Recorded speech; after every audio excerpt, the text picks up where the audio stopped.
Mr. Kendall, what role do you see for the European regions when it comes to encouraging energy efficiency?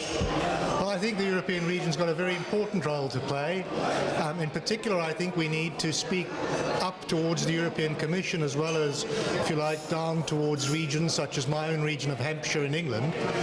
Why I say up towards the European Commission is because we've just received some quite interesting information that nearly 50% of the professionals in the regions who work for the regions are having difficulty understanding how to access European Commission funds in order to promote renewable energy projects. And if these experts in our regional governments can't understand it, then it is really difficult for us to implement it.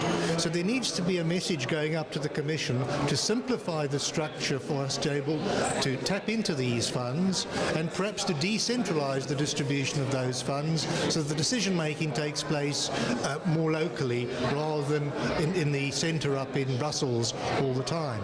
So what concretely would you like to see then? Can I imagine that the Commission then would make these funds available to local Commission officers in the national member states?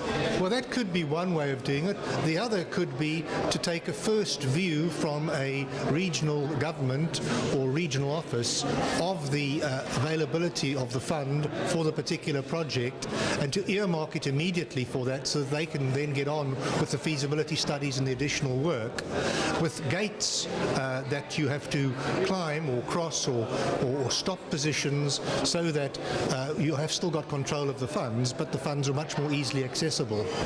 The problem that you're raising here seems very significant because we hear a lot of talk about investments that need to be done in energy efficiency, jobs that need to be created, tens of thousands of jobs can be created also with young people who can take up jobs in this industry.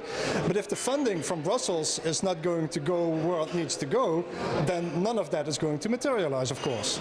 Yes, don't get me wrong. I don't think that there is a lack of willingness on the part of Brussels or the European Commission. I think the willingness is there, but I think what is quite clear from a practical aspect is that people are having difficulty accessing it, and therefore what is now needed is a rethink as to how we can actually achieve the objectives which the European Commission itself wants us to achieve. So just to sum up, what do you concretely want from the European Commission? Well, I think a simplification of the decision-making process with an earlier earmarking of funds would enable a lot of the regions to get on with the projects and the feasibility studies for the projects that they are quite keen to do. Mr. Kendall, thanks very much. Thank you very much.